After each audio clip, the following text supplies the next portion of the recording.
ನಮಸ್ಕಾರ ಸ್ನೇಹಿತರೆ, ನಮ್ಮ ಚಾನೆಲ್ಗೆ ಸ್ವಾಗತ. ನನ್ನ ಹೆಸರು ಅನುರಾಧ. ಇಂದು ನಾನು ನನ್ನ ಜೀವನದಲ್ಲಿ ನಡೆದ ಒಂದು ಸತ್ಯ ಘಟನೆಯನ್ನು ನಿಮಗೆ ಹೇಳಲಿದ್ದೇನೆ. ಇದು 2 ವರ್ಷಗಳ ಹಿಂದಿನ ಕಥೆ. ಆಗ ನನಗೆ 19 ವರ್ಷ ವಯಸ್ಸು. ನಾನು ನೋಡಲು ಸುಂದರವಾಗಿದ್ದೆ.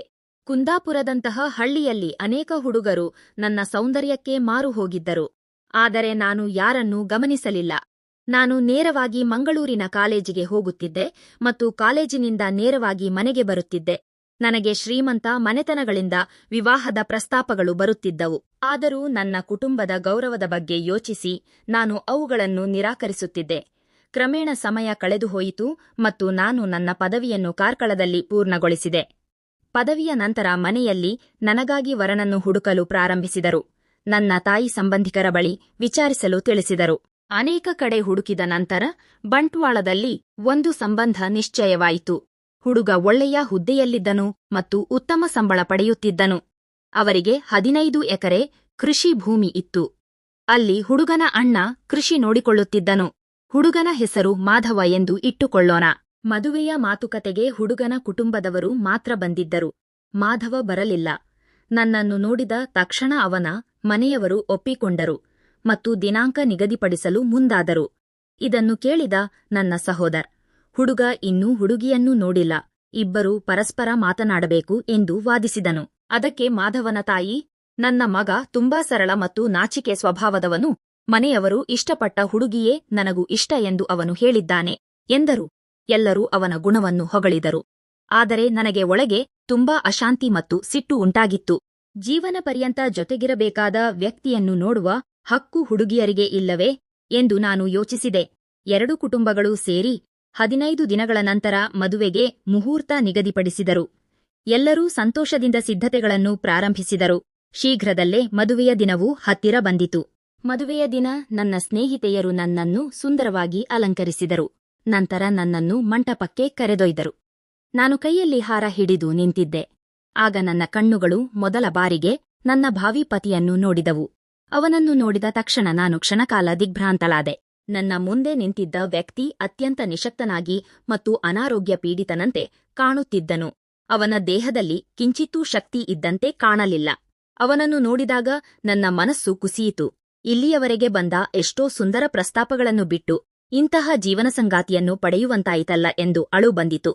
ಆ ಕ್ಷಣದಲ್ಲಿ ಅಲ್ಲಿಂದ ಓಡಿಹೋಗಬೇಕೆಂಬ ಹಂಬಲವಾಯಿತು.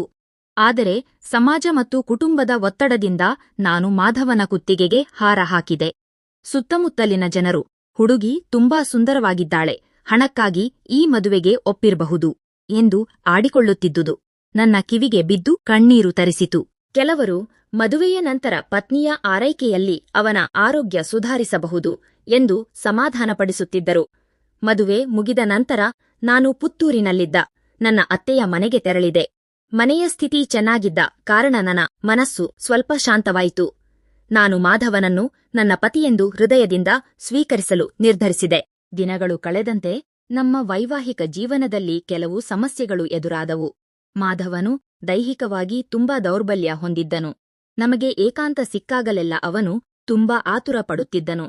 ಆದರೆ ಅವನ ದೈಹಿಕ ಶಕ್ತಿ ಕೇವಲ 1 ಅಥವಾ 2 ನಿಮಿಷಗಳಲ್ಲಿ ಕುಂದಿಹೋಗುತ್ತಿತ್ತು.